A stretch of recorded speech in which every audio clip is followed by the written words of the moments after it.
আগের দিন যে চীনাবাদামগুলো ছাড়িয়ে রেখেছিলাম সেটা দিয়ে আজকে বানিয়ে নেবো হচ্ছে আমারই পছন্দের একটা জিনিস, বাদাম চিট। তো দেখো 1 কাপ চিনি নিয়েছি আর 1 কাপ নিয়ে নিয়েছি বাদাম। তো এবার গ্যাসটা ধরিয়ে ফ্রাই প্যানটা নিয়ে নিয়েছি। ফ্রাই প্যানটা হালকা একটু গরম হয়ে এলেই দিয়ে দেবো চিনি। তার মধ্যে অল্প একটু জল দিয়ে রেডি করে নেবো ক্যারামেলটা। ক্যারামেলটা রেডি হতে হতে আমি থালার মধ্যে ঘি মাখিয়ে নেবো। তো তোমরা চাইলে সাদা তেলও তার পরিবর্তে ইউজ করতে পারো। তো দেখো আমার ক্যারামেলটা প্রায় রেডি হয়ে এসছে। তো দেখো আর একটুখানি হলেই হয়ে যাবে। তো এবার ক্যারামেলটা রেডি হয়ে গেলে আমি দিয়ে দেবো হচ্ছে বাদাম। বাদামটা দিয়ে কিন্তু বেশিক্ষণ নাড়াচাড়া করবো না, তাতে জড়িয়ে যাবে।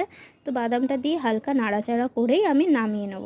নামিয়ে এবার থালার মধ্যে একটু গোল শেপ করে ছড়িয়ে দিয়েছি আর একটু ঠান্ডা করতে রেখে দিয়েছিলাম। তো হালকা ঠান্ডা হালকা গরম অবস্থাতেই কিন্তু বাদাম চিটটা কেটে নেব, নয়তো শক্ত হয়ে গেলে কিন্তু আর কাটা যাবে না।